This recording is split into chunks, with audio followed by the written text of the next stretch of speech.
আজ 630 বছরের ঐতিহাসিক শ্রীপাদ মাহেশের রথযাত্রা উৎসবের শুভ সূচনা হবে দুপুর 2টোর সময়। তো আজ ভোর 4:30 থেকে মঙ্গলারতি হয়ে যাবার পর অগণিত ভক্তদের ঢল নেমেছে। লক্ষ লক্ষ ভক্তের সমাগম হয়, আমাদের প্রায় 8 থেকে 10 লক্ষ ভক্তের সমাগম হয় আমাদের এই মাহেশের রথযাত্রা উৎসবকে কেন্দ্র করে। সকাল 8টার সময় প্রভু ভোগ খেয়ে উনি বাইরের চাতালে দর্শনে বেরিয়েছেন। উনি এতটাই কৃপালু যে উনি নিজে থেকে বাইরের চাতালে উনি বেরিয়ে আসেন সকল ভক্তগণেদের দর্শন দেবার জন্য এবং ওনাদের থেকে প্রসাদ গ্রহণ করবার জন্য।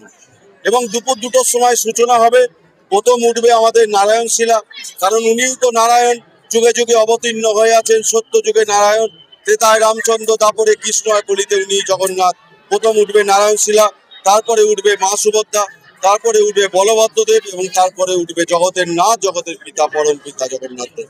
আমরা একে একে সেই নারায়ণ শিলা মা সুভদ্রা নিয়ে যাওয়ার পর বলভদ্রদেব এবং জগন্নাথ দেবকে লেপ কম্বল মুড়ি দিয়ে দড়ি দিয়ে বেঁধে আমরা রথের সিংহাসনের 4র্থ তলায় আমরা বসাবো, অধিষ্ঠান করাবো। ওখানে পুষ্পমাল্যে ভূষিত হবে, স্বর্ণ অলঙ্কারে ভূষিত হবে, সোনার মুকুট পরিয়ে দেওয়া হবে, সোনার কান পরিয়ে দেওয়া হবে, হাত পরিয়ে দেওয়া হবে। উনি রাজা সেজে চললেন মাসির বাড়ি এবং সকল ভক্তগণেরা সেই রথের রশি, ম্যানিলা রোব আছে, আমরা রথের রশি টেনে টেনে সকল ভক্তগণেরা নিয়ে যাবেন মাসির বাড়ি।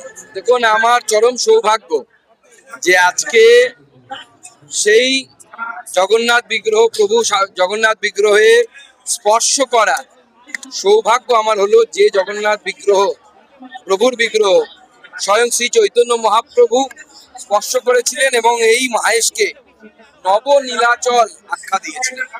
630 বছর পুরনো এই রথযাত্রা এখনো পর্যন্ত যা জানা যায়, গোটা ভারতবর্ষে শ্রীক্ষেত্র জগন্নাথ ধাম পুরীর পর এটি দ্বিতীয় প্রাচীন জগন্নাথ ধাম বা জগন্নাথ যাত্রা, যাকে স্বয়ং চৈতন্য মহাপ্রভু নবনীলাচল বলেছে। আর তো কারো কিছু বলার থাকে না।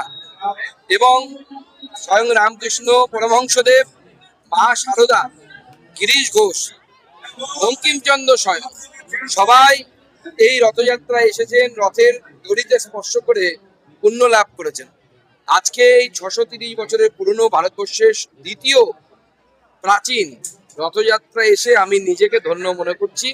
আর শ্রী জগন্নাথ দেবের কৃপাতেই উড়িষ্যা, বিহার এবং বঙ্গ, আগে যাদেরকে একসাথে অঙ্গ, বঙ্গ, কলিঙ্গ, এই 3 জায়গাতে পদ্ম ফুটেছে। তো ভগবান জগন্নাথের চরণে আমি পদ্মফুল আজকে সমর্পণ করলাম। নবনীলাচল বলা হয় এই মাহেশকে, সেখানে দাঁড়িয়ে কোথাও গিয়ে কি এই মাহেশের যে রথযাত্রা তাকে কনসেন্ট্রেট করা হয়নি বা এক্সপোজার পাইনি? দেখুন, আমার তো মনে হয় এই রথযাত্রাকে নিয়ে অনেক কিছু করা যায়। এমনকি একে আগামী দিনে কোনো ধরনের হেরিটেজ বা এই ধরনের তকমা দেওয়া যায় কিনা, তার যে উপযুক্ত ক্যারেক্টারিস্টিক্স আছে কিনা সেটা বিশেষজ্ঞরা বলবেন।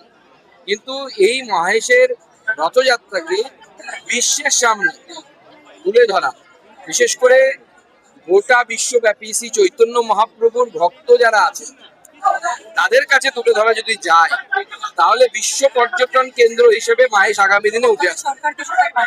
অবশ্যই আমি আমাদের পর্যটন মন্ত্রী শ্রী শঙ্কর ঘোষকে বলবো বিষয়টি গুরুত্ব সহকারে দেখার জন্য।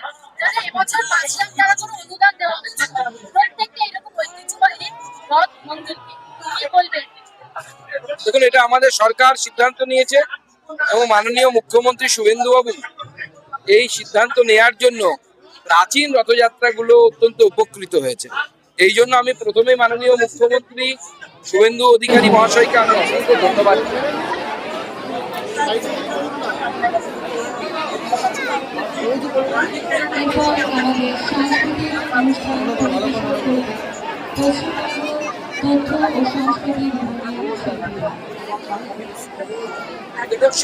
দেখুন, স্বয়ং বঙ্কিমচন্দ্র তার রচনায় রাধারানীতে মাহেশের রথের ভিড়ের উল্লেখ করেছেন, কেমন ভিড় হতো সেখানে সমস্ত কিছু বর্ণনা করেছেন।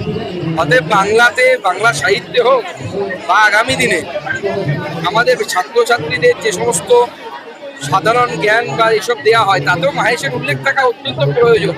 বাংলার সংস্কৃতির ইনটেঞ্জেবল পার্ট, বাংলা তথা ভারতের সংস্কৃতির ইনটেঞ্জেবল পার্ট